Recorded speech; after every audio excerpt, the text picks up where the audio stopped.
ത്രിയേക ദൈവത്തിൻ്റെ സ്തുതി. കർത്താവിൽ ഏറ്റവും അനുഗ്രഹീതരെ, വലിയ നോമ്പിൻ്റെ പാതിയിലേക്ക് നാം എത്തിയിരിക്കുകയാണ്.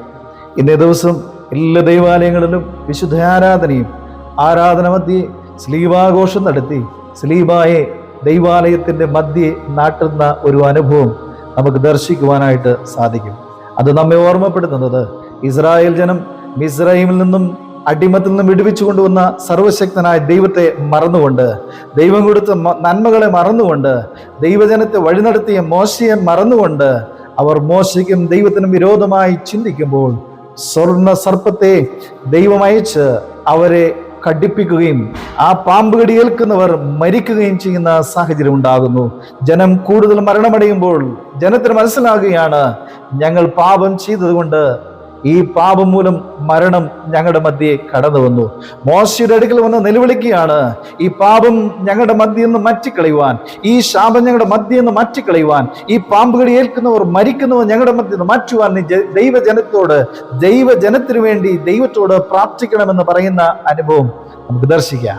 ഇവിടെ മോശ ദൈവത്തോട് കണ്ണുനീരൊഴുക്കി പ്രാർത്ഥിക്കുമ്പോൾ ദൈവം മോശയോട് പറയുന്നു, നീ താമ്രം കൊണ്ടൊരു സർപ്പം ഉണ്ടാക്കണം, ആ സർപ്പത്തെ കൊടിമരത്തിൽ തൂക്കണം.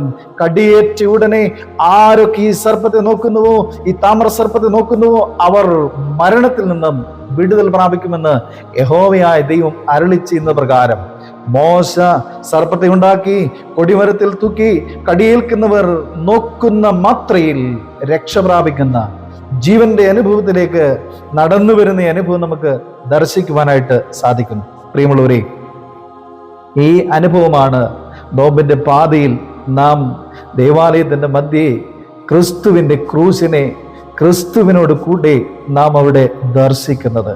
പ്രിയമുള്ളവരെ, നാം നമ്മുടെ പിതാക്കന്മാർ നമ്മോട് പഠിപ്പിച്ചതുപോലെ ദൈവത്തിന്റെ ആലയത്തിലേക്ക് പ്രവേശിക്കുമ്പോൾ ക്രിസ്തുവിനെ നോക്കി ആ ക്രൂശിനെ ഒന്ന് ചുംബിച്ച് ക്രൂശിനെ മുത്തിയിട്ട് ദൈവാലയത്തിലേക്ക് പ്രവേശിക്കുമ്പോൾ എനിക്ക് വേണ്ടി കാൽവറിയിൽ യാഗമായി തീർന്ന ക്രിസ്തുവിനെയാകുന്നു ഞാൻ മുത്തുന്നത്, ഞാൻ ചുംബിക്കുന്നത്, എൻ്റെ ഹൃദയത്തോട് എൻ്റെ ചങ്കോട് ചേർത്ത് വെക്കുന്നത് എന്ന ബോധ്യത്തോടുകൂടെ നാം ദൈവത്തിന്റെ ആലയത്തിലേക്ക് പ്രവേശിക്കുമ്പോൾ ദൈവത്തിന്റെ സാന്നിധ്യം നമുക്ക് അനുഭവിക്കുവാൻ, ദർശിക്കുവാൻ നമുക്ക് സാധിക്കും.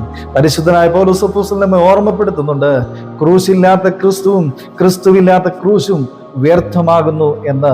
എനിക്ക് ക്രൂശില്ലാത്ത ക്രിസ്തുവിനെ അല്ല പ്രസംഗിക്കേണ്ടത്, ക്രിസ്തുവിനെ ക്രൂശിലൂടെ ദർശിച്ചുകൊണ്ട് അതാണ് എനിക്ക് പ്രസംഗിക്കേണ്ടതെന്ന് പരിശുദ്ധനായ പൗലോസ് അപ്പോസ്തലൻ നമ്മെ ഓർമ്മപ്പെടുത്തുന്നു.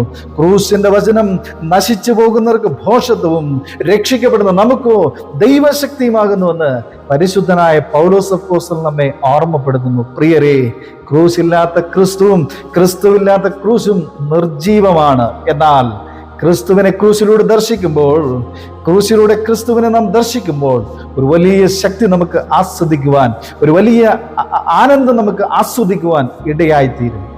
നമുക്ക് ദൈവത്തിന്റെ ആലയത്തിലേക്ക് പ്രവേശിച്ച് അവനെ ചുംബിച്ച് അവന്റെ പാദങ്ങൾ ചുംബിച്ചുകൊണ്ട് ദൈവാനുഗ്രഹമുള്ളവരായി മുന്നോട്ട് പോകുവാൻ ദൈവസന്നിധിയിൽ നമ്മെ തന്നെ ഏൽപ്പിച്ചു കൊടുക്കാം.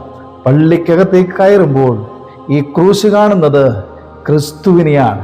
എനിക്ക് വേണ്ടി കാൽവറിയിൽ യാഗമായി തീർന്ന ക്രിസ്തുവിനെയും ആ ക്രൂശിനെയുമാണ് കാണുന്നത് എന്ന ബോധ്യത്തോടുകൂടെ ചുംബിച്ച് നന്മകൾ പ്രാപിച്ചുകൊണ്ട് മുന്നോട്ട് പോകുവാൻ ദൈവത്തിന്റെ പരിശുദ്ധാത്മാവ് നമ്മെ ഒരുക്കട്ടെ എന്ന് പ്രാർത്ഥിച്ചുകൊണ്ട് എൻ്റെ വാക്കുകൾ ചുരുക്കുന്നു.